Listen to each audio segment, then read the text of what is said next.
fortunate to be from the same state as Chief Anthony Anambra, the man whom under whose symbolic shadow we stand, who moved the motion for Nigeria's self-determination in 1955.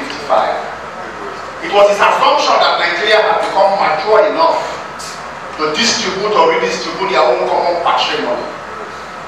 And as such, a few years later, in 1960, October 1st, the British, for reasons known to them, granted Nigeria its independence. At least so it seemed, until we got to demonstrate to them that we are not as independent as we pretend to be independent. Yes, we did have political independence, but we didn't have economic independence. So there are those who have postulated over time.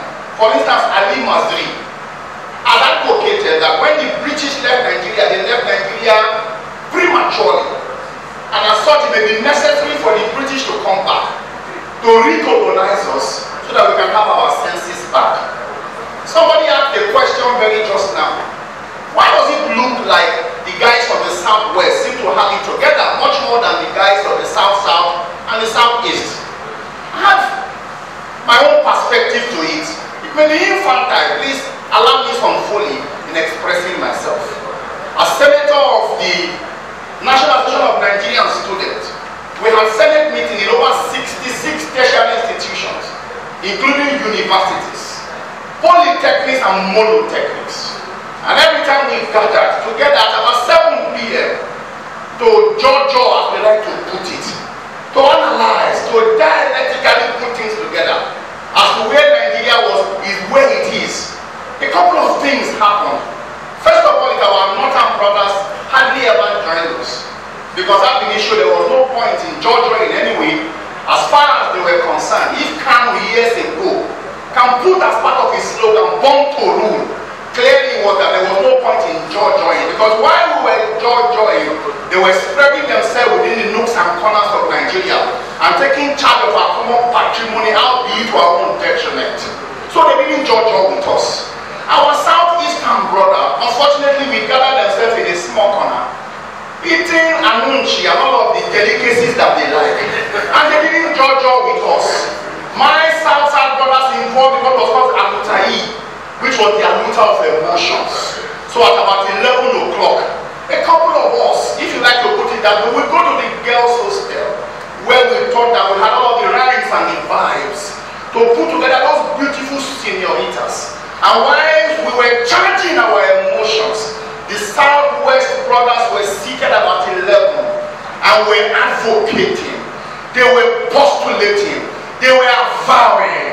And once we were done with our folly in our small corners, 4 a.m. we were still back, and the Yoruba brothers from the Federal University of Technology Akure were discussing. Their voices were gone, but they were discussing. They were weak and tired, but they were discussing. Their faces were forlorn and hungry, but they were discussing. We woke up from sleep and met them discussing.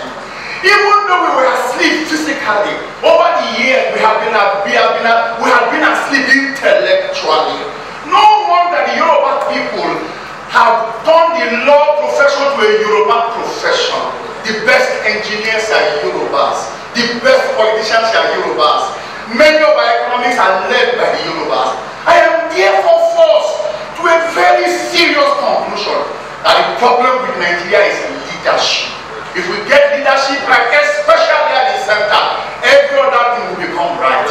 And that is why Booker T. Washington said, and I quote, "Nature scatters in every generation.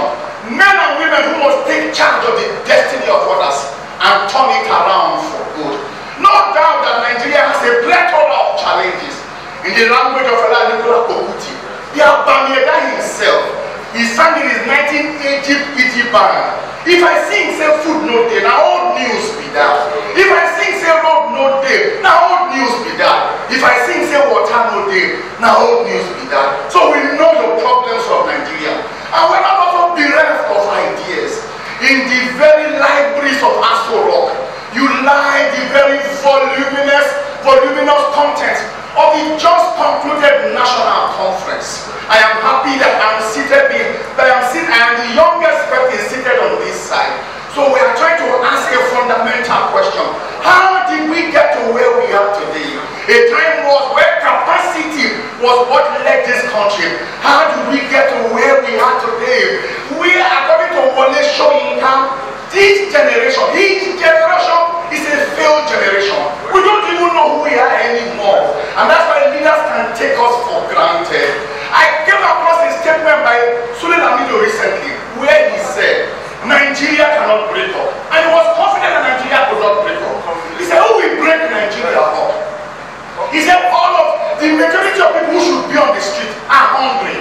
They have that stomach infrastructure. And it is true. Is it the old Bioma on the street that will break Nigeria up? Who cannot be on the street for more than a day?